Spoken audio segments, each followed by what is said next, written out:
Na principio del clase na diferentes de público escuela, el falta número de silya el uno del mga problema ya enfrenta con mga estudyante. Na grande populasyon del estudyante na kada eskwela, kwantos di ilang mga monoblock chair lang tausa. Maskin difícil y hindi komportable para estudya iskribi taman pasensya ya lang el mga estudyante.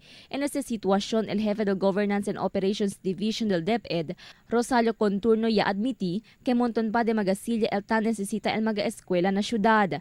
Yache na según delay na procurement del 3,885 silya que debe era distribuir del bakasyon pa. Aún que dalia también 5,000 silya el LGU y a distribuía na meses antes abrir el clase, pero ta esta pa siempre falta el silya na mga eskwela. Y habla si Conturno que esperanza llega el aumento mga silya desde el DepEd y el distribuir este inseguidas na mga eskwela. Amo sa edatong concern ara. Sino ilang era man poko man delayed el procurement del atong sida kay dali el DepEd. That's around more than 3,885 no hay que dura siguro ya pwede sa diba el mga silya.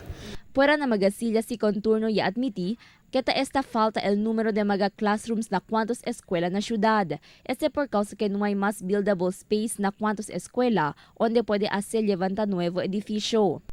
Por causa del mga tan experiences sa mga classroom classroom como ya pwede como un issue tamen que por causa kay diaton mga eskwela ara no hay man lugar para onde levanta. Bien manada kita building program para po ni el Juan, pero takeda delayed el construction because of the space where this building will be constructed. So amo sa issue, pero we are trying our best para at least si mira kita kasi man chene kita man dibolis ko sa un building na una eskwela manada pa tayo si proseso man apply pa si for permit for demolition, and then before to man demolish approve that si for na daton superintendent pati del city government.